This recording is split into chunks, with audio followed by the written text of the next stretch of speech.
Hi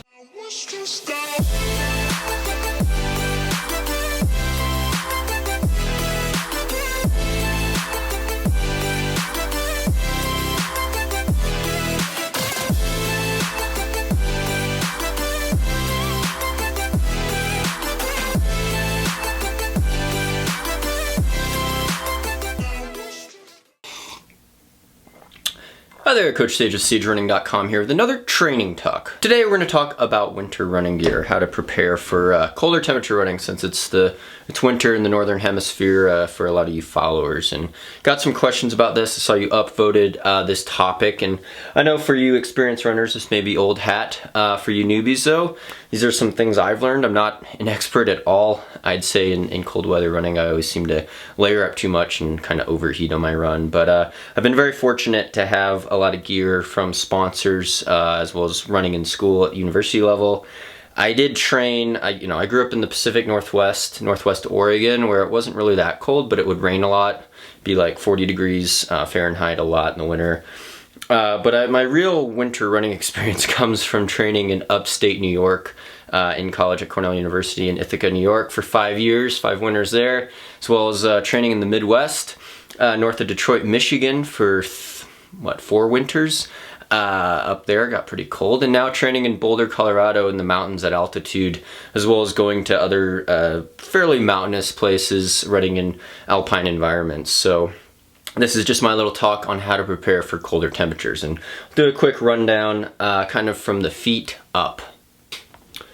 Alright, so we'll start off with shoes and traction. Obviously, Hoka 1-1 Speed Goat trail shoe. Great traction if you're running in snow or ice or even wet conditions in the cold. The outsole material, it's a good, nice sticky rubber, good lug pattern. It's really my go-to trail shoe for rugged conditions right now. And it's great, except when it gets really icy. There's sheets of ice on the bike path in Boulder, or you're running down a mountainous terrain and it's like a ice luge, or there's some really packed down snow. It's super slippery. That's when the shoe itself isn't going to make as much of a difference because it's pretty extreme conditions. So I've done a video on this before, cheap alternative to adding traction to your shoes. Put in sheet metal screws. I'll link to that video in the description below, maybe at the end of this video as well. Basically, I don't have them here, but in that video I show you how to do it. You get sheet metal screws at a local hardware store for a couple bucks, maybe 8 for each shoe, and they're 3/8 inch. Works really well in Hokas because there's a nice thick midsole, and you're actually putting in the sharp point of the screw in towards your foot. It doesn't poke through because, again, you get short screws and you don't want to do it on a thin shoe. So Hokas are great for this. The hex head pokes out and adds traction. It bites into the ice, basically. Really good alternative. If you get really extreme conditions, this is more like when I'm going up the mountains and it's very icy, which has been lately in Boulder. I recommend Katulas. They're basically like same sort of concept, except these are actually little metal triangles. They got really dull, but they dig into the snow and ice, mainly the ice. The ice is the worst. So they basically just slip over the shoe. Let's see if I could put it on even without this being on my foot. It's a little harder. Alright, so like that. Really digs in. It's for very aggressive, pretty extreme mountain environments. Most of you might not encounter that if you're not going up and down some real icy stuff. So that's traction on the feet. Again, depends on the conditions. Conditions often change with traction, with temperatures and precipitation and snow and ice and things like that. So it's just looking out for your traction on the feet. Now you're moving up in the foot. How to keep your foot warm? Well, usually just wearing a nice fancy sock. Drymax Sage Runner, check them out. Sage Runner sock. Keeps your feet nice and comfortable and wicks moisture away from your toes to reduce the risk of getting blisters, but also good thermal properties. Sock's really important. If you go with thicker sock, which you probably need for colder temperatures, definitely Drymax makes, this is a sponsor plug, Drymax makes thicker winter socks. They're really comfy. I like to just wear them around the house when my feet get cold. But, got to keep your digits, your hands, and your toes warm. It's a losing battle sometimes if there's a lot of moisture coming in. Some people get gaiters even for their ankles to keep the snow out, but if you're running through snow, if you're running in cold rain, at some point your feet are probably gonna get wet, so it's good to have like an extra pair of socks, extra change of socks. And the same thing goes with your hands. You know, different styles of gloves. I got these gloves, they're semi-waterproof. They're for UTMB. Quite spendy actually. These gloves I got for free. These are my other winter running gloves. Got them from the NCAA National Championship when I ran in college, cross country, 2007.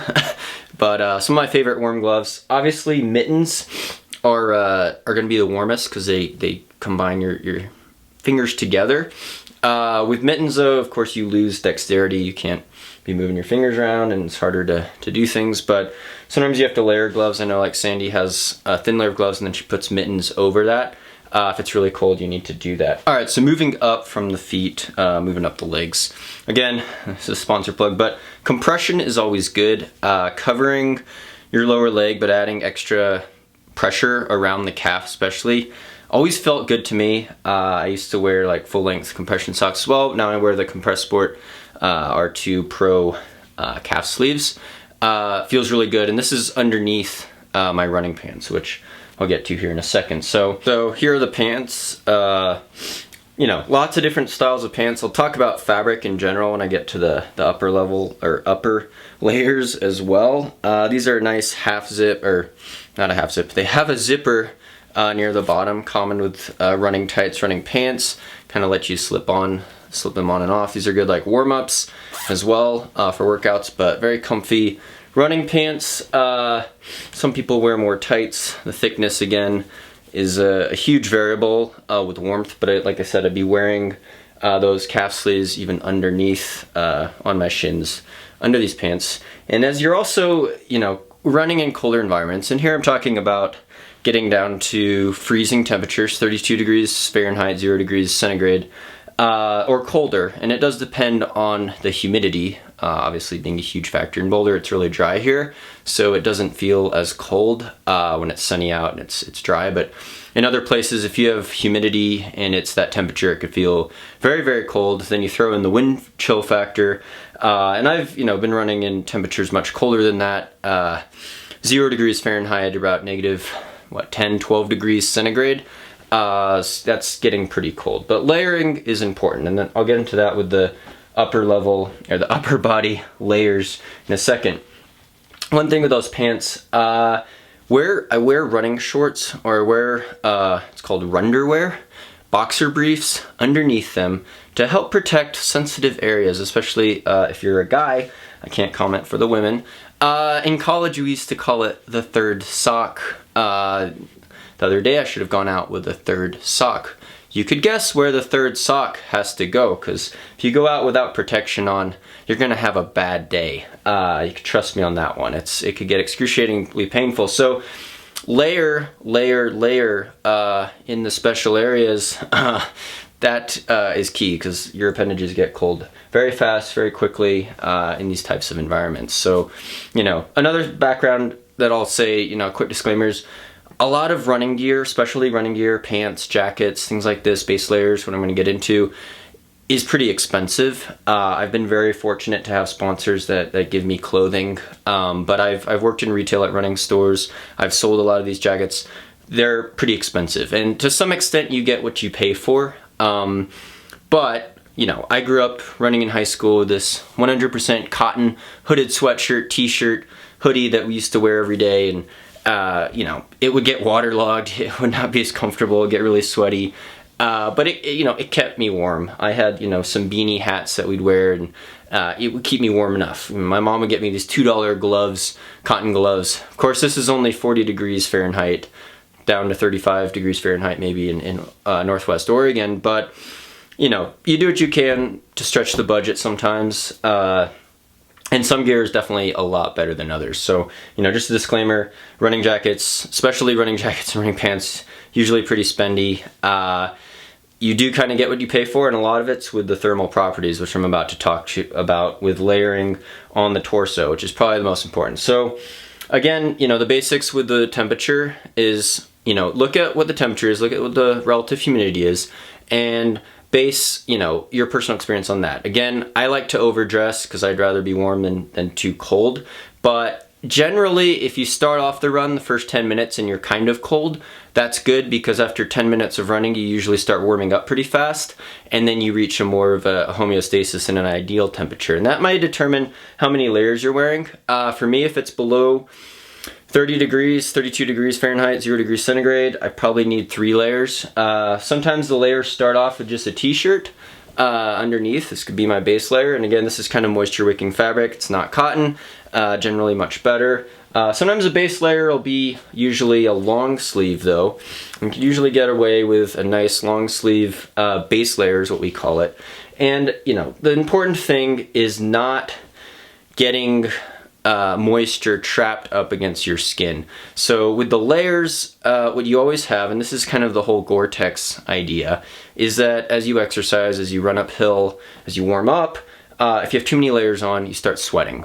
And if you start sweating next to your skin and your body, and that sweat can't get out of the shell of your base layer and your jacket, which is probably on top, it's gonna get really cold for you because you have that moisture trapped next to your skin, and you know, you hit some cold air, you go up a mountain, the temperature drops, something like that, you get chilled really, really fast. So it's all about trying to let moisture out while keeping the moisture that may be coming in from snow or rain or you know, a bone-chilling wind from hitting your skin. So, you know, it's a delicate balance, and a lot of the jackets and shirts that I've worn over the years from all sorts of different brands are pretty good, and they're pretty expensive types of gear, but they're not perfect. And if you overdress and get too hot and too sweaty, you know, you could screw yourself up. Likewise, if you go out underprepared and it's really freaking cold, you're gonna have a bad day as well. So, you know, it's all about layering. See how many layers you need. Again, start off with a base layer type of material, and then you layer on usually a jacket. This could be more of a windbreaker type of jacket depending on the day. Could be you know, a lot thicker of a jacket. This would be a heavy duty puffy type of jacket, we call it. This would be for pretty extreme, very, very cold temperatures. I hardly ever would wear this because it's not very breathable. But you know, layering with a windbreaker type of jacket is usually really effective. It's kind of moisture resistant from the outside. You want something with a hood, so you could always put that on over your hat probably as an extra layer. And you know, the other trade-off with materials with jackets and long sleeve running apparel is that there's weight and a weight issue. How light is it going to be? Is it going to be really light to carry? Is it going to compress really well into a small shape so that you could pack it and store it as you warm up? You could take it off. And how water resistant is it going to be? This is pretty good at repelling water. It's not very breathable though. It's, I call this my like sweatsuit, because the inside here, it's not letting moisture out, so you usually get pretty socked up in sweat, and then you can get chilled. But again, it's also about adjusting on the fly. I did a long run the other day in the mountains out here in Boulder, and it was pretty cold. The temperature changed radically between when the sun was hitting you versus when you were in the shade. It changed with elevation. I was going up and down from 5,000 feet to 8,000 feet.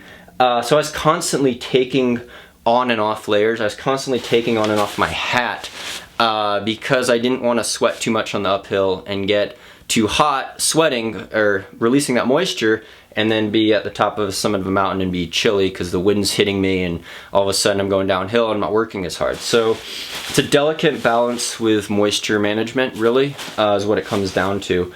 And so, you know, layers are important. Have a dry layer maybe in your pack, an extra layer. Taking on and off your hat is also very key. And hat is the big one too. I mean, you could go with less layers if you have a nice hat on. You know, a lot of your heat energy, most of your heat energy released from your body is going right out your head and the tops of your neck and shoulders, I believe. So covering the head is very, very important.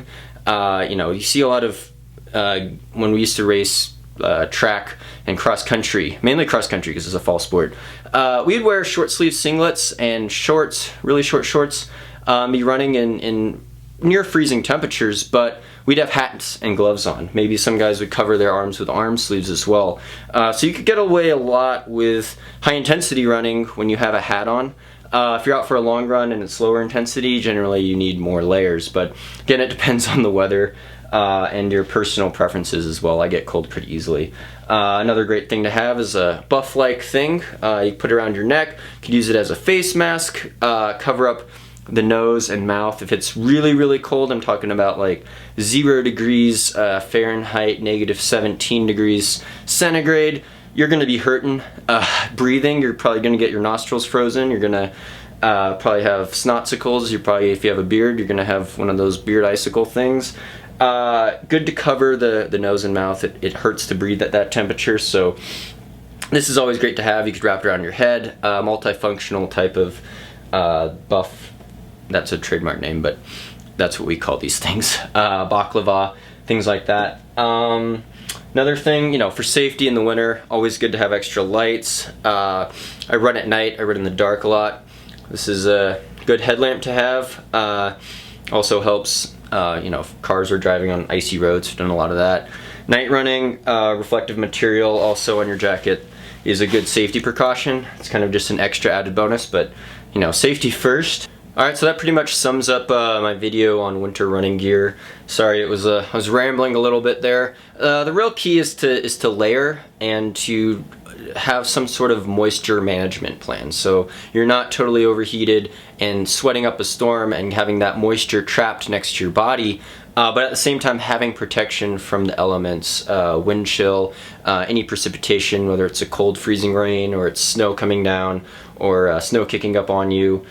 So having a nice jacket, investing in hats, gloves, the jacket, as well as a warm base layer that's going to wick moisture away from your skin. And again, you know, I know it's expensive gear, at least for me.